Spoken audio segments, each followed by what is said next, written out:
Over half of us have a chronic disorder such as high blood pressure or autoimmune disease. Rates of anxiety, depression, PTSD, and addiction are skyrocketing. Why? The roots of these issues and more can often be traced to trauma, adverse childhood experiences, chronic stress, and ultimately, nervous system dysregulation. Meet your autonomic nervous system. Let's call it ANS.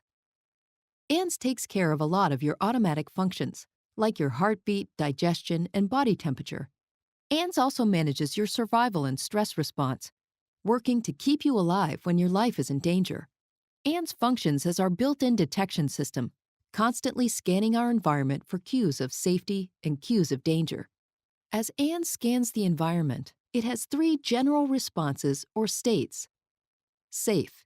You feel calm, relaxed, and connected to those around you. Mobilized. When ANS detects danger, it sends a command and your heart rate and breathing increase, adrenaline and cortisol are released, and blood rushes to your muscles so you can handle the threat. This is our fight-flight response. Immobilized. When ANS detects that the danger is so great that you can't fight or run, it shuts you down. In this state, our heart rate, blood pressure, and body temperature decrease, and pain-numbing endorphins are released. ANS does all of this automatically without us thinking about it. ANS doesn't just use these states for survival, it uses them to navigate through the world each day. When ANS functions well, it moves fluidly from one state to another, 1 minute mobilized and ready for action, and the next resting and recovering. ANS will often blend states together. When we play, ANS combines the mobilized and safe states, and when we are intimate with loved ones, it combines immobilized and safe states. When ANS can stay flexible and fluid like this, it helps us manage and become resilient to stress and negative events. We're able to bounce back and move on. Unfortunately, when we experience trauma and chronic stress, it can keep ANS from functioning in a healthy, regulated, and resilient way, and can keep us stuck in states of survival. A friendly get-together can become frightening. A simple meeting at work can become threatening. For those with a history of trauma and chronic stress, the ANS detection system often becomes faulty, constantly signaling danger even when we are safe. It's like ANS is an alarm system, constantly signaling fire even when there's no smoke and no flames. Consistently living in these survival states can be debilitating, and we often develop adaptive strategies like using drugs, alcohol, food, work, or sex in an attempt to bring regulation and temporary relief. Understanding how trauma impacts us is critically important. There is a whole spectrum of experiences that can be traumatizing and adversely impact ANS, like accidents, assaults, and natural disasters, which are often called shock traumas. There is also developmental or relational trauma, when we experience chronic adversity, abuse, neglect, and lack of safety while growing up. Many other experiences can be traumatizing, including chronic stress, medical procedures, and adverse community environments like poverty, discrimination, and violence. Additionally, new research in epigenetics shows us that trauma can get passed down genetically at least 3 generations. In the past, we've thought about trauma as events that happen to us. We now know that trauma is an experience, not an event.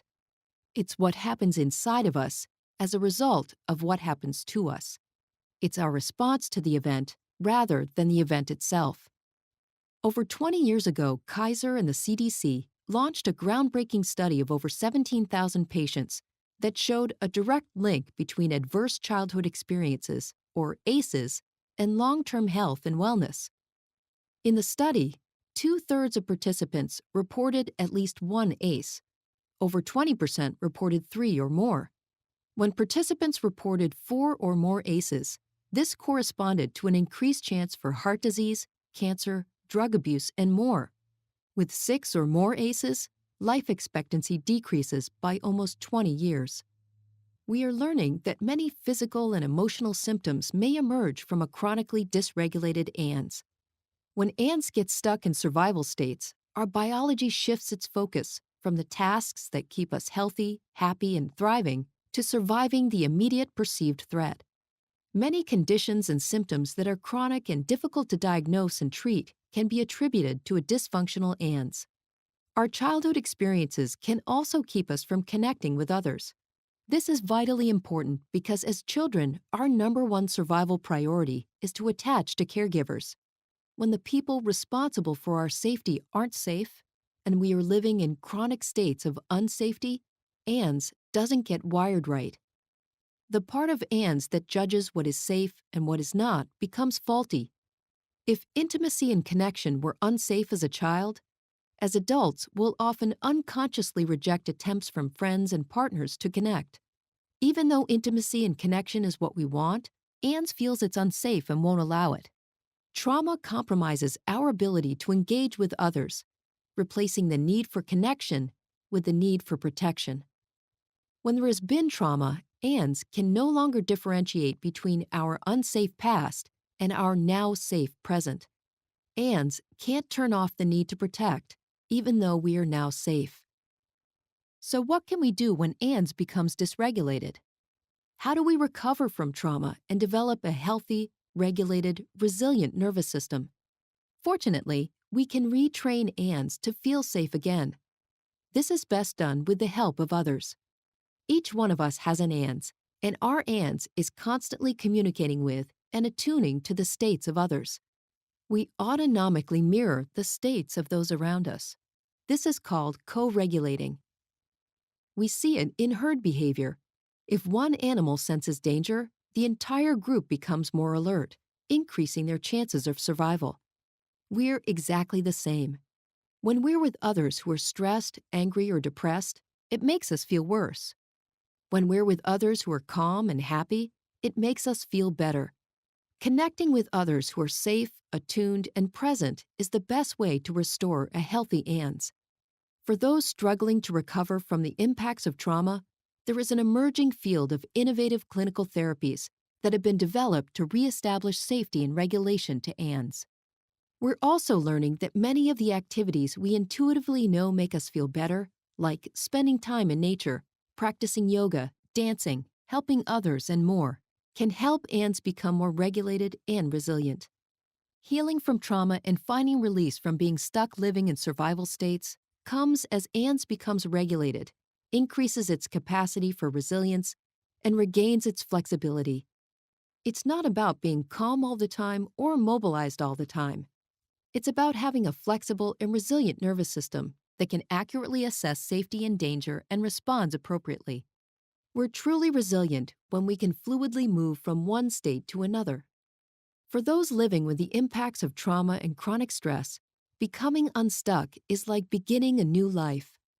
For the rest of us, understanding how our nervous system states guide our behavior can help us become happier, healthier, and more empathetic human beings.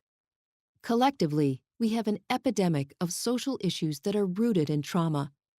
If we can do the work to heal past traumas and build healthy, regulated nervous systems as individuals, families, and communities, we can end the cycles that continue to reinforce our greatest challenges and create a safer, vibrant, and more connected world.